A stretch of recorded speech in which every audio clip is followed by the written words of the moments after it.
It's in our very nature to seek the excitement of the unexpected, an endless yearning to experience what lies beyond the everyday. Don't miss the upcoming Grammy-worthy shows at Yamava Theater, including rock band Heart, December 27th, California's Red Hot Chili Peppers, February 20th, and Mark Anthony, February 27th. Tickets on sale now at YamavaTheater.com. Must be 21 to enter.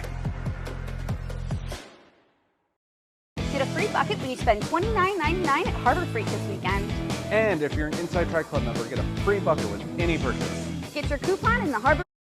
That's the goal. Thank you. Chair now recognizes Mr. Fry for 5 minutes. Thank you, Mr. Chairman. Mr. Ziegler, Mr. Shapley, were you able to pursue this investigation in areas that may implicate the president's involvement in his family's businesses? We were hindered from following that line of investigative steps. Would you echo that, Mr. Ziegler? Yeah, specifically in my testimony, I referenced the campaign. In 2020, President Biden, candidate Biden at the time, said during a debate, and I'm going to quote, "My son has not made any money in terms of this thing about, what are you talking about, China? I have not had, the only guy who made money from China is this guy, Donald Trump. He's the only one. Nobody else has made any money from China." Mr. Ziegler, was the president telling the truth when he said that his son, Hunter Biden, had not made any money from China? So I don't know what the president at the time was thinking, but what I can tell you based on what I testified in my transcript, that he did earn money from China. Right, and in March of 2023, just a couple months ago, the committee showed through bank records that Hunter Biden, the president's son, James Biden, Hallie Biden, all received money originating from China, funneled through Robinson Walker LLC, a company owned by Rob Walker, who's a well-known Biden associate. When presented with this evidence by a reporter, the president said, "That's not true." Mr. Ziegler, is it true that the president's family received money originating from China, which was funneled through the Robinson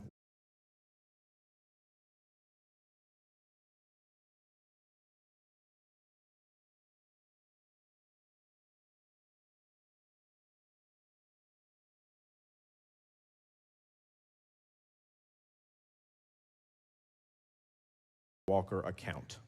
That is correct. As it pertains to the Hunter Biden investigation, Mr. Shapley, you sat on a meeting on October 7th, 2022 with Mr. Weiss.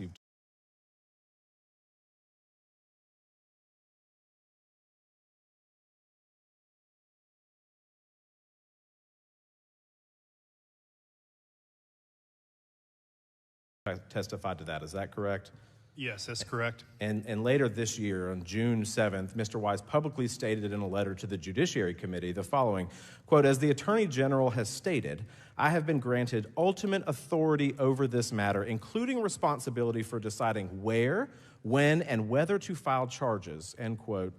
That statement is dramatically inconsistent with your recollection of a meeting that happened in October of 2022. Is that correct? Yes, it corroborated documentation of that meeting clearly shows that that's not accurate. How is that not accurate from your recollection of that meeting? Because during that meeting, United States Attorney Weiss said that he wasn't a deciding person, said it right out, and he further went in that the Department of Justice Tax Division had to approve any charges first, to which, as of March 16th, 2023, we know that they had not approved anything yet. He further goes and says the DC U.S. Attorney had declined to allow charges to be brought there, and that he requested special counsel authority around that time and was denied and was told to follow the process. That process would lead him to another President Biden-appointed U.S. Attorney in the Central District of California, and he told us at that meeting on October 7, 2022, that if California declined it, that he would have to request a special authority again. Right, so during that meeting and in subsequent letters that Mr. Weiss produced to both Senator Graham and to the Judiciary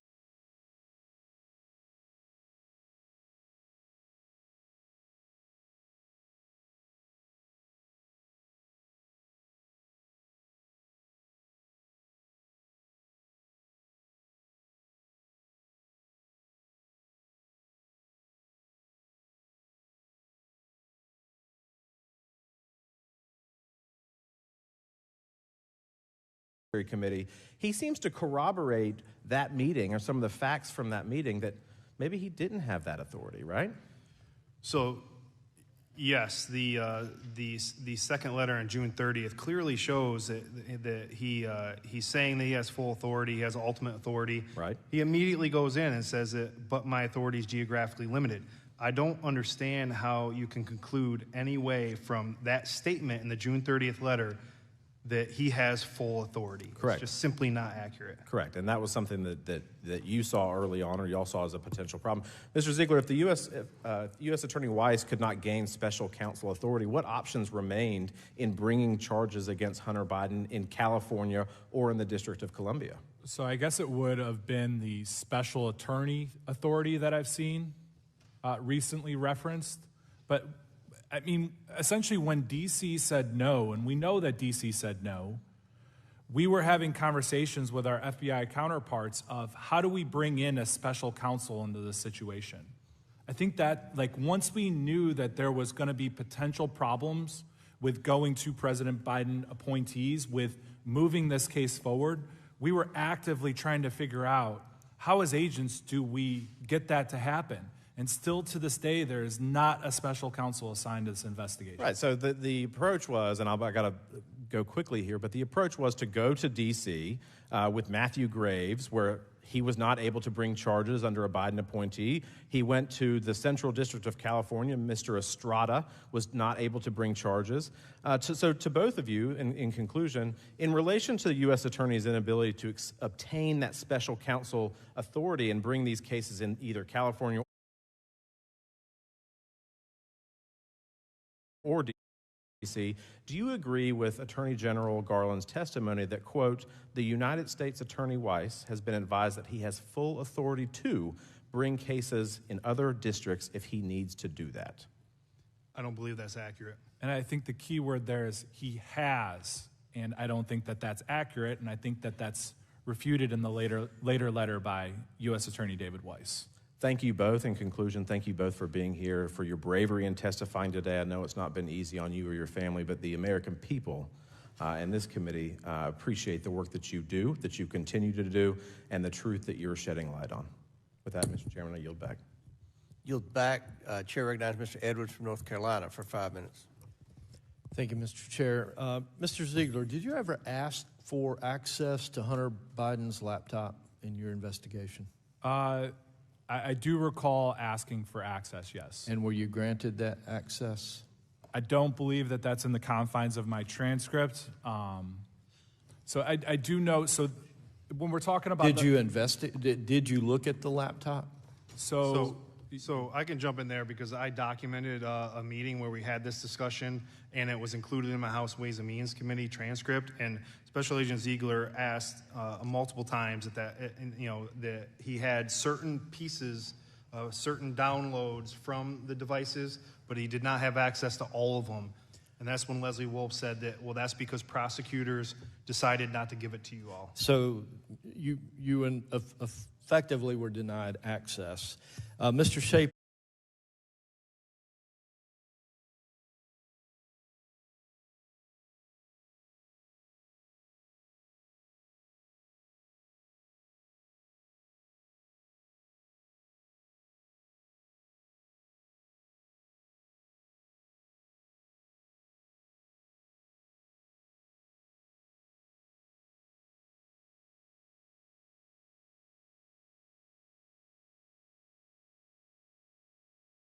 In your interview with the Ways and Means Committee, you stated the following regarding efforts to obtain a search warrant for, at the time, former Vice President Biden's guest house. We talked about the storage unit earlier. Let's talk about the guest house now, where Hunter Biden had been staying, and Assistant U.S. Attorney Leslie Wolf's assessment of the situation regarding the likelihood of such a warrant being approved.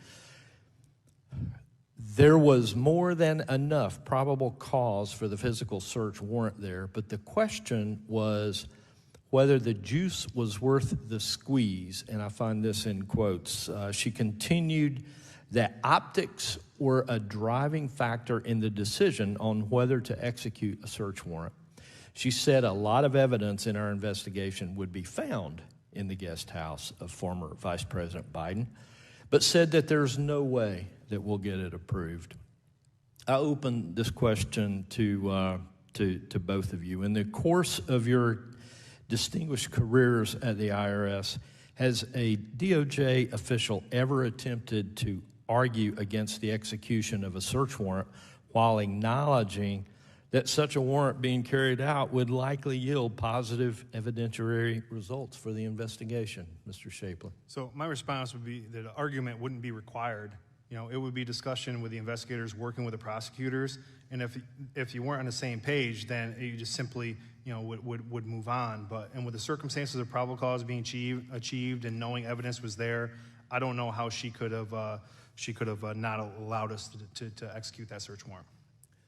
And I mean, it goes further, and even to the storage unit. When you talk about access to something and you're relying now on them to turn the records over to you versus you having access to those records, they're not being potentially destroyed. I mean, there's a multitude of reasons.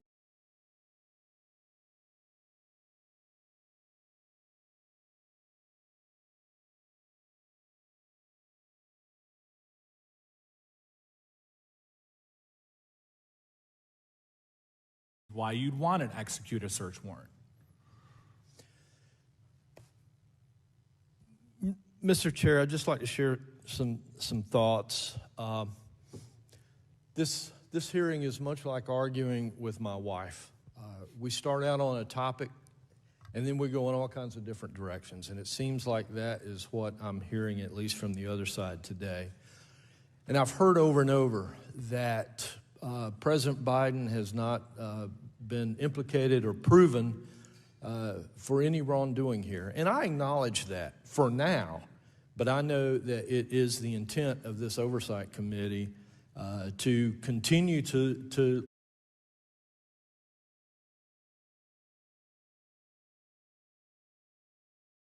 look at the evidence that we have here. The issue at hand, however, is that it is Joe Biden's son that is the target of this and seems to have had preferential treatment on a number of levels. The investigators were denied access to the laptop. The Biden family was tipped off with the warrant on the storage unit, and the investigators were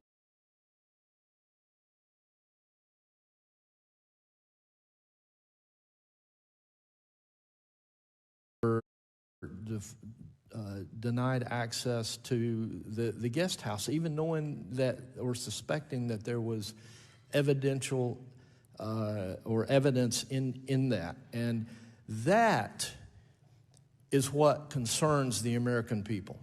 That's the real two-tier justice system that we see here. It's not that Joe Biden has been proven to do anything wrong yet. It's that Joe Biden's son has received preferential treatment through the Department of Justice. I think that's a shame, and I appreciate these gentlemen being here to share their brave story with the American people.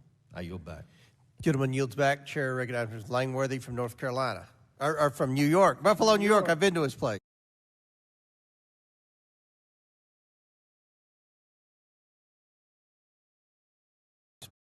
Buffalo, New York. Thank you, Mr. Chairman, and thank you to these two very brave whistleblowers for what's been a very grueling hearing today.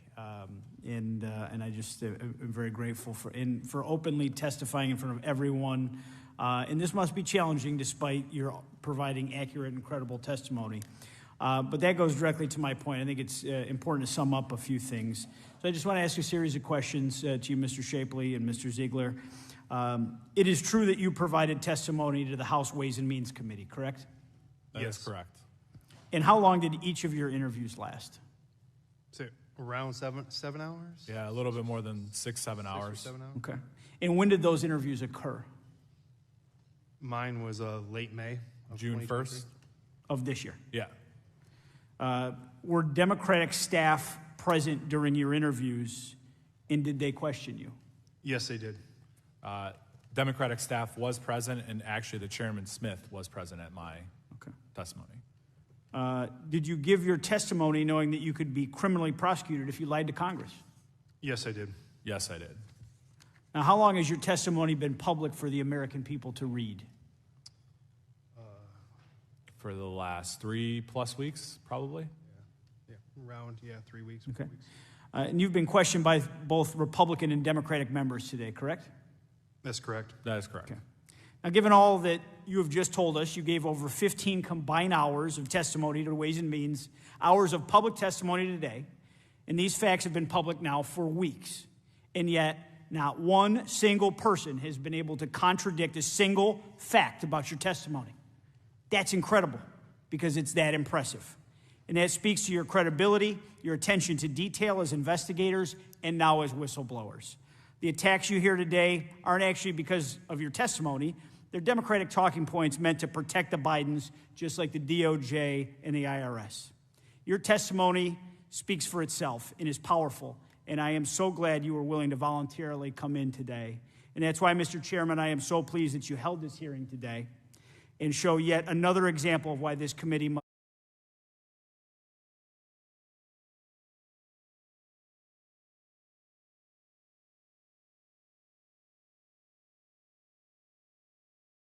continue this investigation into these matters. And I'm proud to yield back.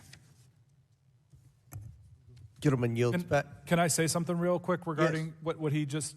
So one of the topics that was brought up over here regarding the 99-page Pross memo, and then that there was discretion given in there. From what I understand, discretion. There is also language that I have seen included in DOJ tax memos that references the need to charge the felony. That you have to charge the felony essentially.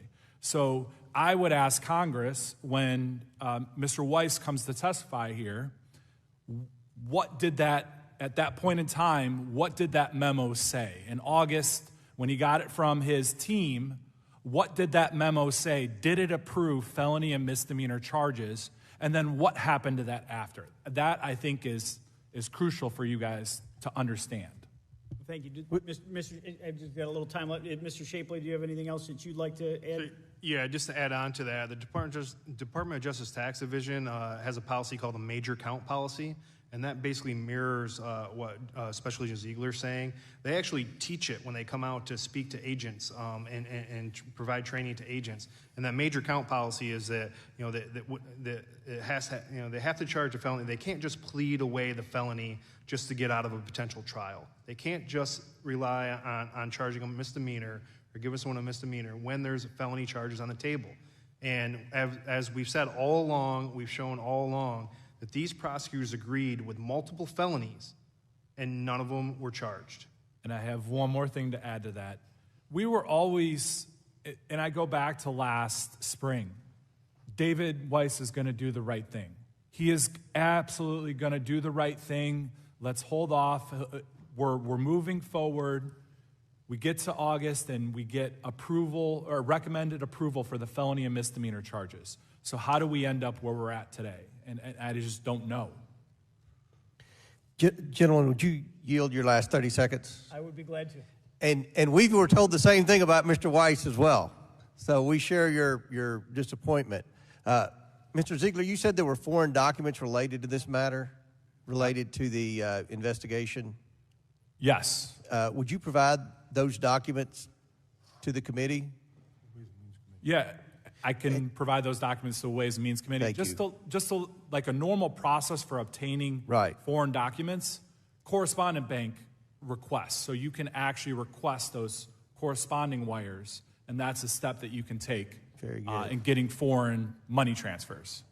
Would you also provide the full Rob Walker transcript?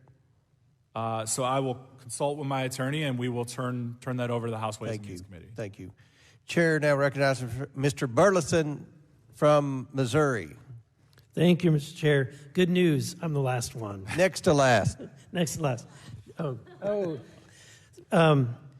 So I want to reiterate, thank you for your bravery. Thank you for what you're doing. I think the American people should be pissed.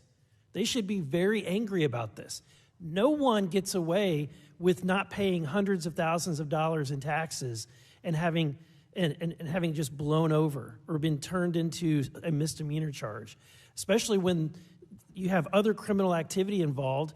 And you know what's funny? This hearing, no one denied the facts that he's guilty of this stuff, right? We all know he's guilty. The question is, I think the question at hand is, to what extent was his father aware? In a way, it's kind of like Schrodinger's cat. Either he was aware of what's going on, and he knew what his son was doing, and he was involved, or he wasn't. Or maybe he was completely clueless, absent-minded, whatever, unaware of what his family was doing. But one or the other is the truth. You can't come to any other conclusion other than that. And the problem is, you were not able to determine or Valvoline Full Synthetics offer 24 times stronger protection against engine-killing contaminants than the industry-leading synthetic to ensure your car still runs like new, year after year. Get 24 times stronger protection with Valvoline.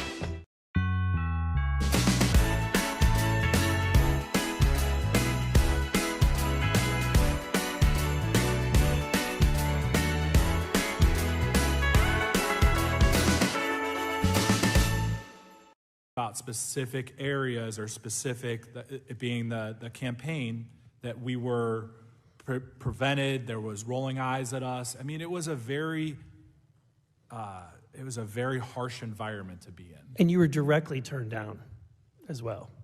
So there were situations to where I was not able to ask certain questions yet. So you weren't able to lift the box and find out what's underneath. There were certain, in our investigation, you want to follow the facts. That's a part of our job, is you follow the evidence and you work the case. So I know that you were tipped off about the storage, or it was tipped off about the storage unit before you were able to actually search it.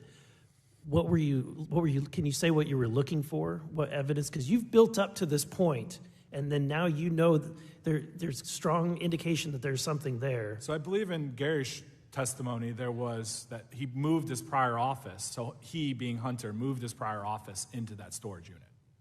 And so this was off computers, Yeah, I don't files? know specifically Okay. what would have been in there. Okay. Besides any tax crimes, what other violations were being investigated by any other agencies? So those aren't in the confines of our testimony. What other charges are being investigated? Any offshoots, but... Were there other agencies that were working with you that were working on other? Yeah, there was, FBI was working this case with us. Okay. So but you can't speak to whether there was a Foreign Agent Registration Act or? I cannot speak to that. Okay. My other But what I can tell you is, not only do we investigate tax crimes, but we also investigate money laundering. So any instances of money laundering, us as IRS agents, we are allowed to investigate those crimes. Okay. So, Mr. Congressman, if I could add, so in my transcript, I do say that there's a FARA issue at play during the investigation. Okay, so there was a FARA issue, a Foreign Agent Registration Act issue. And has that been pursued? We are not a part of the investigation anymore. So, and I mean, that's our whole point of a special counsel. If there's these offshoot investigations, we're going to just rely on the same thing to happen. In your investigations, you knew that there was foreign bank accounts or foreign money wires. Are you aware if the Biden family has or they own foreign bank accounts, and do you have the ability to get access to those? So any records that I would have related to that, I can turn over to the House Ways and Means Committee, and then they could vote to release that. Thank you. Thank you. I yield back the remainder of my time. Were you all ever given access to the Form 1023 that alleged Joe Biden and Hunter Biden were a part of a bribery scheme with Ukraine? The reason I ask that is because that allegation is consistent. The way that the oligarch claimed he gave the Bidens the bribe is consistent with what we've seen in Romania and other countries where they set up all these shell companies and then they launder the money through the shell companies back down to different Biden family members. So I wondered if you knew about that form before it became public. So I can speak to that. So in my original transcript, I wouldn't have been able to say that I knew anything about 1023, but I provided a supplement after I saw open source information from the former Attorney General Bill Barr that said that he saw this document and they sent it to Delaware for further investigation. And the team, as far to the best of my knowledge, never saw that document. So the team that was in charge of investigating the Biden family for tax crimes never received the FBI document that alleged Joe Biden was involved in a bribery scheme. You know, for the IRS investigators on the case, the answer is no. Is that odd? I mean, everybody knew you were investigating the Bidens for at least tax evasion. Generally speaking, if there's any types of money coming in and there's a criminal tax investigation ongoing, I don't see how that information could be withheld from the investigators. And I can tell you, and I can provide this in my testimony, but like there's things that are contained on that document that could further corroborate other information that we might be having an issue corroborating because it could be regarding a foreign official. Wow. So if we have information regarding that in a document or a witness, we can further corroborate later evidence. And like I said, if that's something that we have, we can turn that over to the House Ways and Means Committee. Thank you. Thank you. Chair recognizes Ms. Luna from Florida. Mr. Shapley, did the FBI first learn of the Delaware computer shop processing a laptop that allegedly belonged to Hunter Biden and contained evidence of potential crimes in October of 2019? Did the FBI first learn of it? Yes. I don't know if I speak about who first learned of it. Okay. The answer would be yes, but thank you. And isn't it true that the FBI verified the laptop's authenticity in November of 2019 by matching the device number against Hunter Biden's iCloud account? Yeah, I believe that's in my transcript, and that's accurate. Correct, transcript 12. The answer would be yes, but thank you. And isn't it true that the FBI verified the laptop's authenticity in November of 2019 by matching the device number against Hunter Biden's iCloud account? Yeah, I believe that's in my transcript, and that's accurate. Correct, transcript 12. The FBI analyzed the computer, correct? There was a report that the FBI CART team analysis had taken place?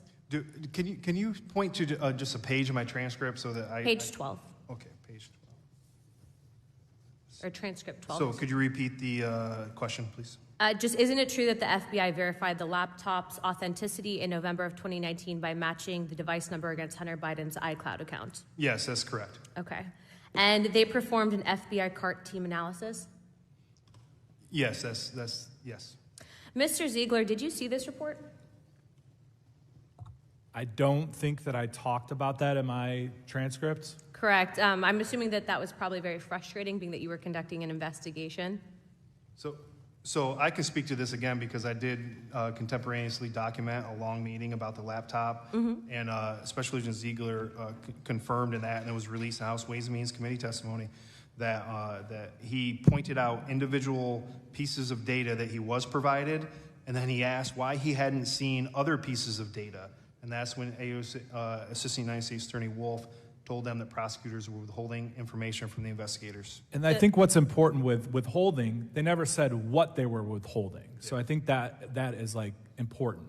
So to my understanding, the U.S. Attorney said that you haven't seen it because for a variety of reasons, they kept it from the agents. So they kept this information from you. I think it's important to know, correct? That's correct. Okay. Isn't it relevant evidence for you and your team to review, Mr. Ziegler, that this type of evidence would help you to conduct your investigation? Got Domino's rewards points? Now you can redeem them for so much more. You might even have free food already waiting for you. Supposed to process the information and provide the relevant information to the prosecutors. So we should know absolutely everything that we're looking at because we might testify to it one day. So it's safe to say that it's not a normal practice to withhold evidence from agents reviewing a case? It's not a normal practice to withhold and not tell us what you're withholding from us. Do you know who made that decision to withhold information from the agents? That I do not know, Okay. and it's not in my transcript. Okay. Mr. Shapley, and your team are learning about the existence of this information, and you are being denied information at the same time. And this is October 2020, correct? Time frame? Yes. At that same time, did you remember Hunter Biden's laptop being discussed or rather suppressed by the media? I generally remember the discussion of the laptop. I think everybody heard about the laptop. I don't know if I knew about the media suppressing it. So I think it's important to note that the FBI learns about the laptop in 2019. That's 2019, not 2020. And in fact, the FBI authenticated the laptop in November of 2019, then takes possession of the laptop, does analysis, but these analyses and information are not provided to you guys, the IRS agents conducting the case. Mind you, the folks running the nuts and bolts of the criminal tax fraud case. They're learning about all this information and yet at the same time being denied access to it. Meanwhile, the media is actively working to suppress that. And at the same time, 51 national security officials sign on to a letter saying that the FBI, of which the FBI has authenticated, saying that it is Russian disinformation. This is, mind you, Joe Biden's son, which I think it's important to note that many of my colleagues try to make this about race and saying that there's a two-tier justice system for black and brown people, and yet we are investigating, according to their terms, a man of white privilege who is being aided and abetted by this administration and being criminally covered for by the Department of Justice, and yet somehow that's not supposed to be a topic of discussion. I have 41 seconds left. Would you guys like to say anything for the record so the American people can know what's really happening in this country? So I do have something. So there's two things. I believe that AUSA Leslie Wolf and U.S. Attorney David Weiss would say phenomenal things about my work, and I know they have said that. They have said that we did a great job in this investigation. I want to make that clear to everyone, that this isn't, we're not disgruntled, we're not out here to get people. We're here for accountability and that we learn from this. That's the most important part of why we're here. Well, you are doing great, and I know that you are not conservative. I know you're not a Republican, but I will say this. Thank you for at least bringing faith back to some part of the IRS so that people understand that just because your last name is Biden does not mean that you're held above the law. So thank you. Chairman, I yield my time. The gentlelady yields back, and that concludes our questions. Again, I want to thank you all for being here. I'm going to yield to the much improved ranking member, Ms. Ocasio-Cortez from New York, for a closing statement. I'll take the gold star. Thank you, Chairman. Yeah. And I'd like to thank our witnesses here today. Once again, we acknowledge fully that this is not easy and that your respect, your service and your public service here is respected and acknowledged and valued. So thank you. Thank you for your testimony. I think it is important for us to, summarize much of what we heard and saw today. And overall, what this matter is about. A U.S. attorney, handpicked by Attorney General Barr, has for 4 years investigated, together with a dozen agents and at least 4 prosecutors from his office and the tax division of the Department of Justice, the son of President Biden. Hunter Biden has been charged with a felony and misdemeanors, and 2 misdemeanors, and he is pleading guilty to several crimes and submitting to sentencing by an appointed judge, a Trump-appointed judge. However, we are also seeing today is an effort to find some issue with this prosecution, this existing prosecution. This is a person who has admitted to crimes and finding evidence of political interference, a very serious charge. So much of what we saw today honed in on a conversation, the testimony honed in on a conversation that one of today's witnesses was involved in which Mr. Shapley heard Mr. Weiss to say that he was denied special counsel status. That account had been contradicted by the U.S. Attorney Weiss, who has reiterated several times that he had full authority to bring any charges in any district and had received assurances from the Department of Justice that if he needed special attorney status, not counsel, but rather attorney status to bring those charges, it would be granted. So we are left here with 2 possible options for this story.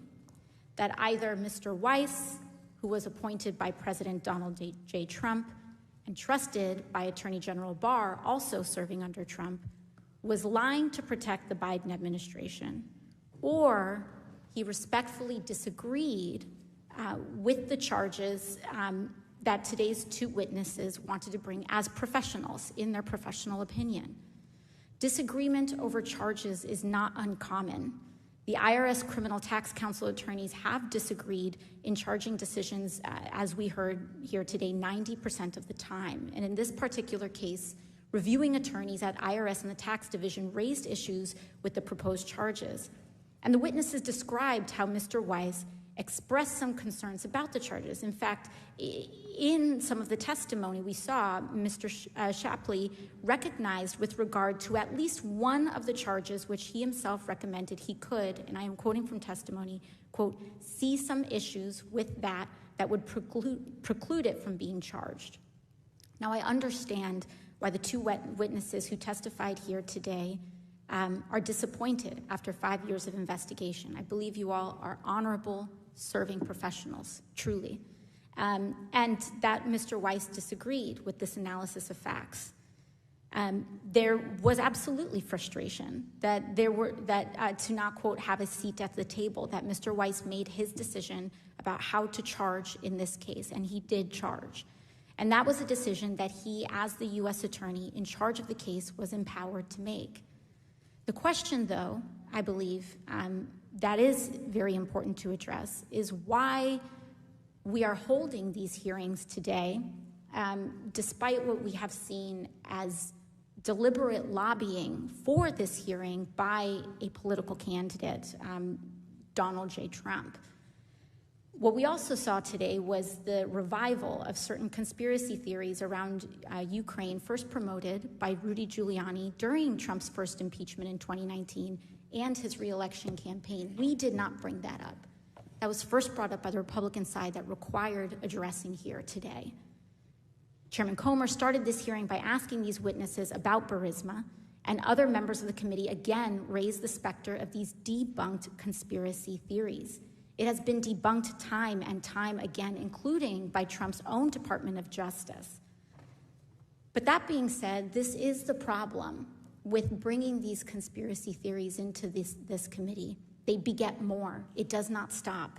And having Grainger as a partner, they make it very easy for us to keep our events safe. That David Weiss, a Trump-appointed U.S. attorney, trusted by Trump-appointed Attorney General Barr, has somehow been complicit in abetting and concealing a deep state conspiracy to protect Hunter Biden on behalf of the Biden administration when they were selected by Donald Trump.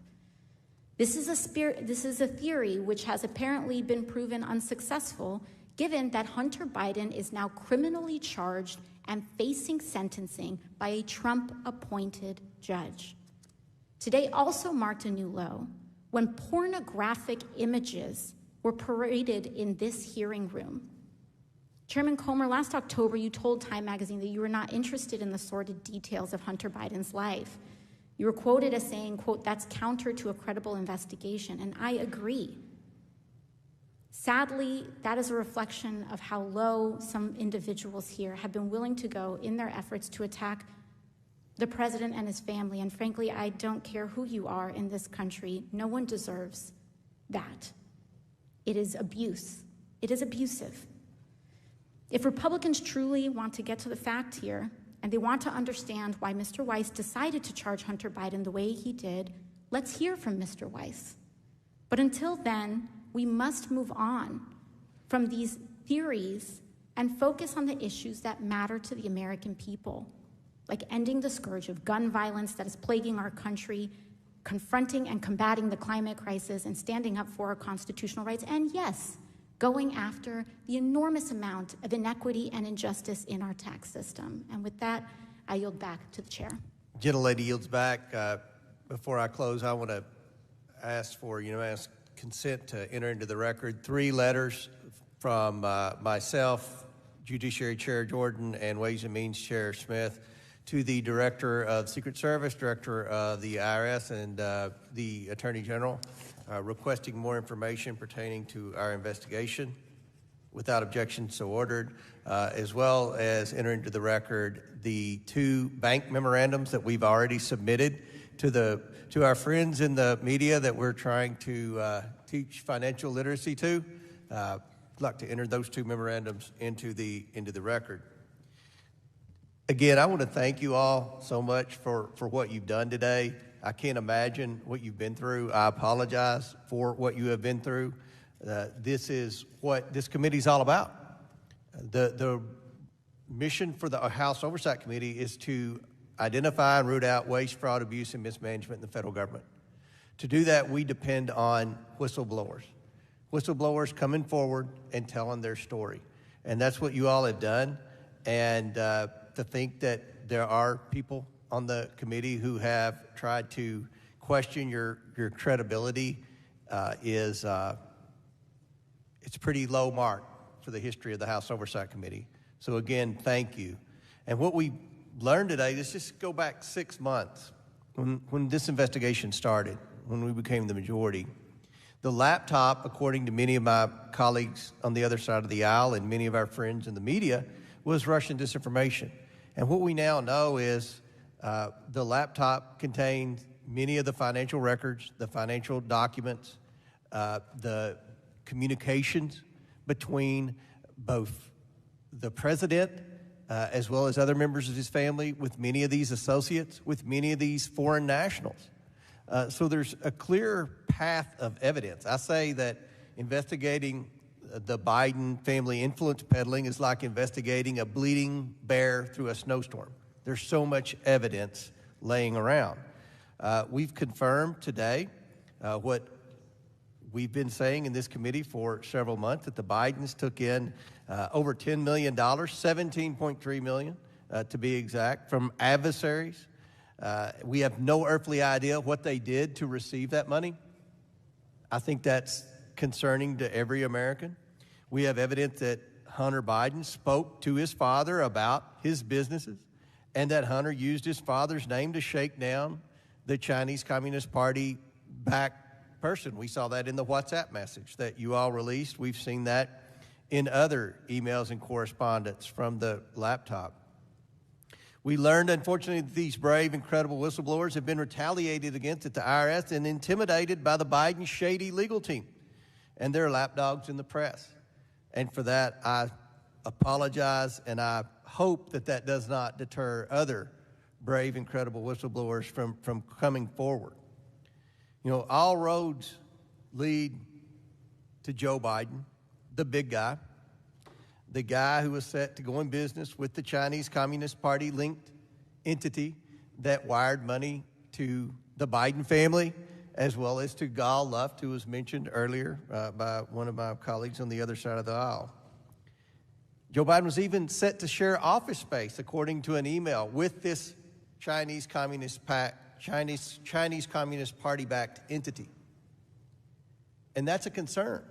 That should be a concern to every American, because whether you're Republican or Democrat, whether you're rural or urban, one thing that we can agree on is that Americans detest public corruption.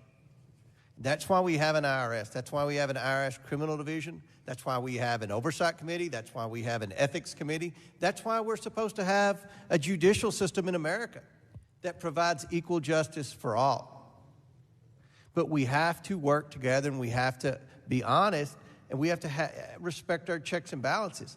And what we learned today, as troubling as anything, is that your investigation that you spent years of your life on, that we've spent 6 months investigating, where you see a pattern of suspicious activity, where money flows from shady foreign companies and from shady foreign nationals through shell companies that are then laundered, and that's according to 6 different banks in the suspicious activity reports, laundered down in incremental payments to the Biden family for things that we have no idea what they did to receive the money.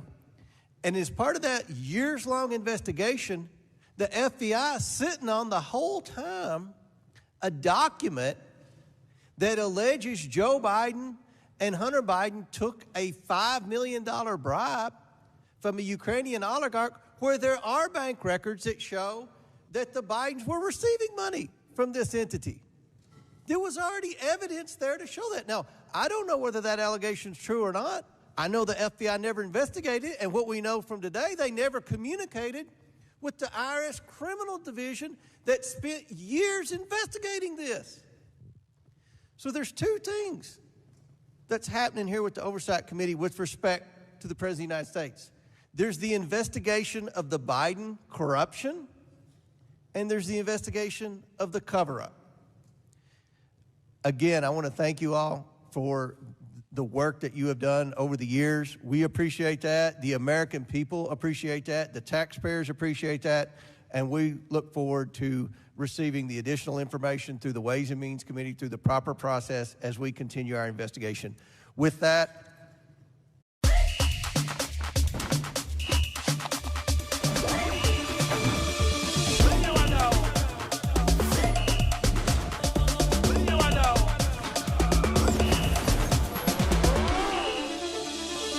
committee stands adjourned.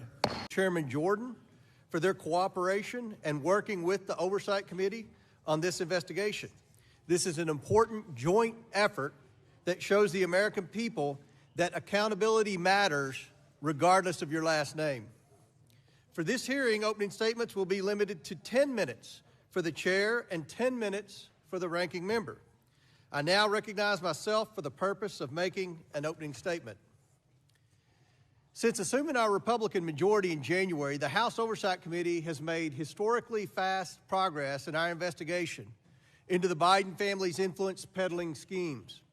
In just 6 months, we have obtained thousands of pages of financial records. This includes bank records for Biden family associates and suspicious activity reports generated by the Bidens and their associates' high-dollar or foreign business transactions. What these records reveal is astonishing.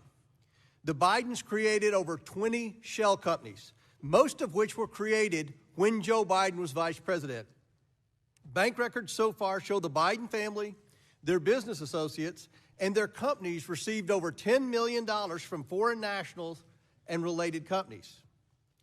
A lot of this money poured in while Joe Biden was vice president. Despite creating many companies after Vice President took office, the Biden family used associates companies to receive millions of dollars from foreign companies in China, Ukraine, and Romania. After foreign companies sent money to business associates companies, the Bidens then received incremental payments over time to various different bank accounts. These complicated financial transactions were used deliberately to conceal the source of funds and total amounts. No normal business operates like this. What were the Bidens selling? Nothing but influence and access to the Biden network. This is an influence peddling scheme to enrich the Bidens. We need to know whether Joe Biden is compromised by these schemes and if our national security is threatened. During our investigation, our committee became aware through whistleblower disclosures provided to Senator Chuck Grassley that the FBI had an unclassified record that details an extortion and bribery scheme involving then Vice President Biden and a Burisma executive. This record was generated by a trusted confidential human source that the FBI has used for over a decade. It memorializes the source's conversations with the Burisma executive who claimed that he paid Joe Biden $5 million in exchange for certain actions. The Burisma executive told the confidential human source that he didn't pay the, quote, big guy, end quote, directly, but that he used so many bank accounts that it would take 10 years to unravel. Now that sounds an awful lot like how the Bidens conduct business, using multiple bank accounts to hide the source and total amount of the money.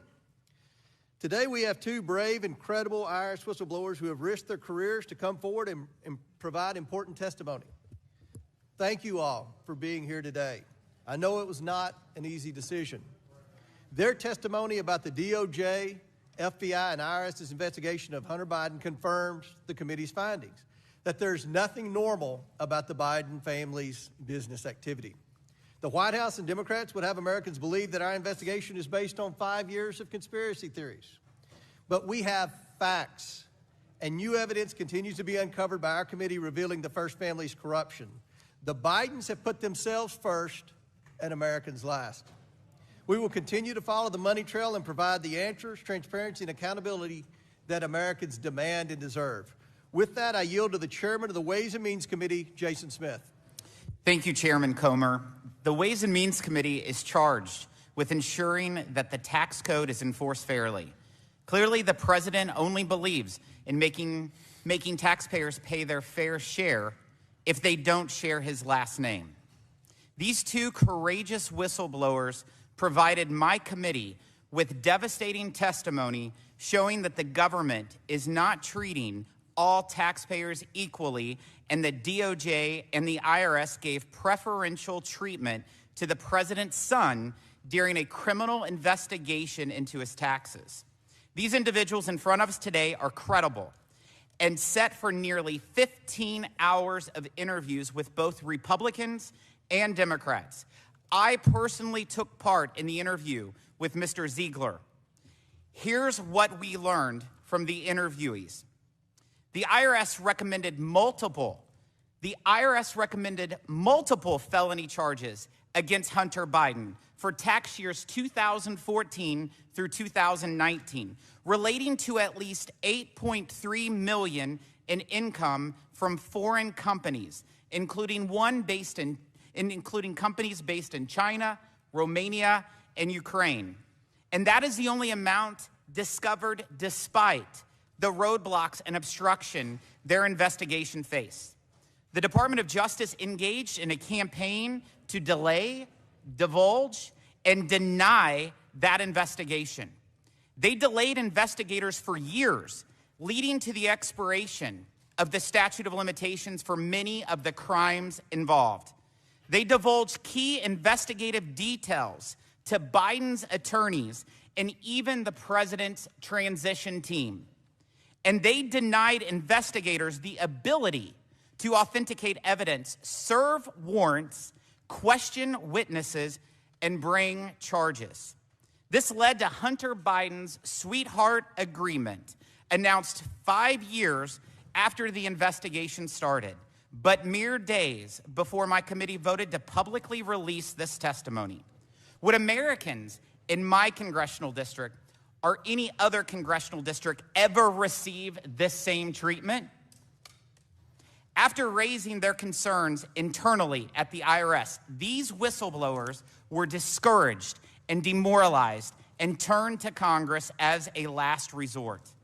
They bravely reported wrongdoing to us. And what have President Biden's allies, including Hunter Biden's lawyers, done? They've responded with a vicious smear campaign to discredit these whistleblowers and discourage others from coming forward, and may have even coordinated with the White House on this effort. This is a disgrace. I urge any IRS employee watching today, if you know of misconduct, please come to the Ways and Means Committee so we can hold accountable those who are responsible. And let me be clear, there will be zero tolerance for any retaliation against whistleblowers by DOJ and the IRS. The American people expect answers about whether the federal government is treating all taxpayers equally or if the wealthy and politically connected get special treatment.